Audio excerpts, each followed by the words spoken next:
नमस्कार दोस्तों, आप सभी का हार्दिक स्वागत है। आज की कहानी है चालाक सेठ और यमराज। दोस्तों, बहुत समय पहले की बात है। किसी नगर में हरिलाल नाम का एक व्यापारी रहता था। व्यापारी ने एक हाथी पाल रखा था। विधाता के समय अनुसार एक दिन उस हाथी की मृत्यु हो गई। यमराज ने दूत उस हाथी की आत्मा को यमलोक लेकर आए। यमराज ने चित्रगुप्त से उस हाथी के कर्मों के बारे में जानना चाहा।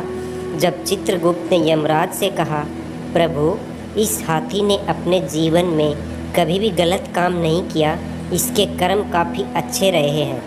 तब यमराज खुश होकर हाथी से कहने लगे, हम तुम पर प्रसन्न हैं क्योंकि तुमने अपने जीवन में हमेशा सत्कर्म ही किए हैं, इसलिए मैं तुम्हें वापस पृथ्वी लोक पर भेजना चाहता हूँ।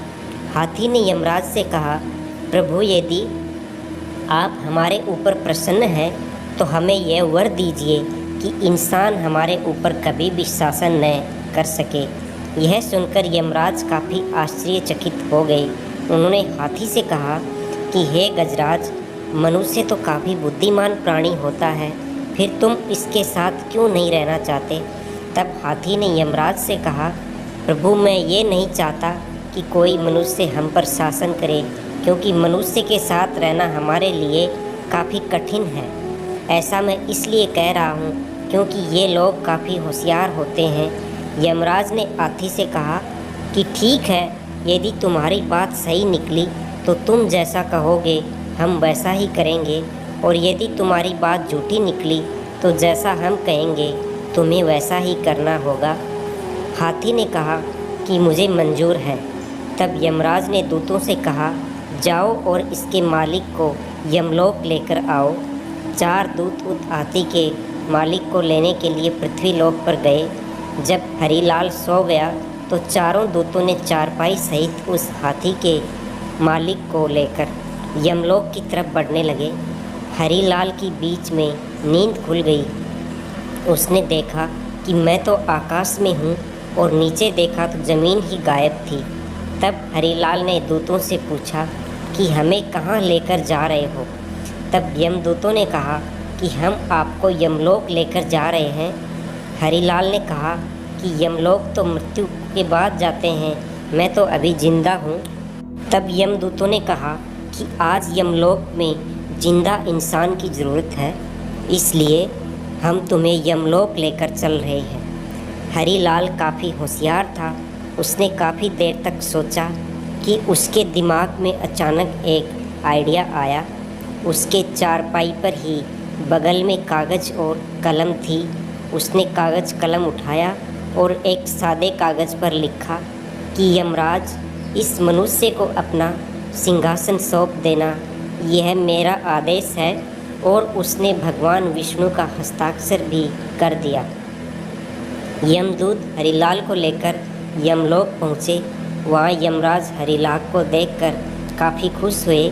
हरिलाल ने यमराज को वह कागज़ थमा दिया, जिसे पढ़कर यमराज अपने सिंहासन से उठ खड़े हुए और हरिलाल को यमलोक का राजा बना दिया। हरिलाल का हाथी उसकी होशियारी देखकर काफ़ी आश्चर्यचकित हुआ। अब यमलोक पर हरिलाल का शासन हो गया। हरिलाल ने चित्रगुप्त को आदेश दिया कि जो भी लोग नरक लोक में हैं उन्हें स्वर्ग लोक में भेजा जाए, और नरक लोक का हमेशा के लिए द्वार बंद कर दिया जाए। अब जो भी लोग मरने लगे वो सभी स्वर्ग लोक में जाने लगे। तब यह बात भगवान विष्णु के पास पहुंच गई कि आखिर यमलोक का संतुलन क्यों बिगड़ रहा है, सभी लोग स्वर्ग जा रहे हैं। यह सोचकर भगवान विष्णु यमलोक पहुंच गए और उन्होंने देखा कि यमलोक के द्वार पर यमराज बैठे हुए हैं। यह देखकर भगवान विष्णु ने यमराज से कहा कि महाराज, यमराज, आप बाहर क्यों बैठे हैं?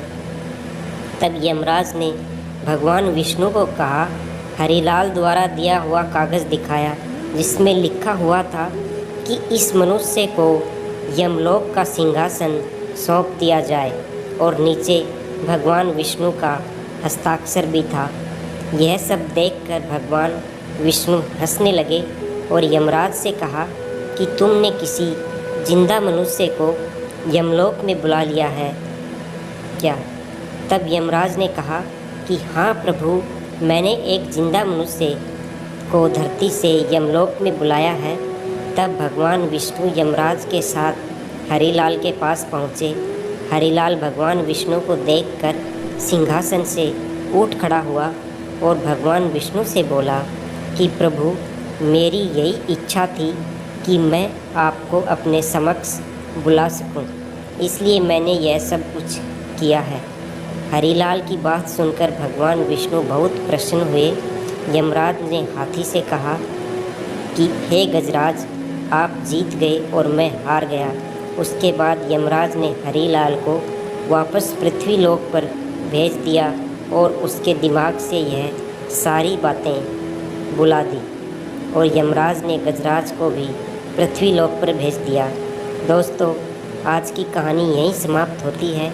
अगर कहानी का कंटेंट अच्छा लगा तो वीडियो को लाइक करें, शेयर करें और हमारे यूट्यूब चैनल दैनिक संस्कार को सब्सक्राइब करें। मिलते हैं अगले वीडियो में। धन्यवाद। जय श्री कृष्णा। राधे राधे।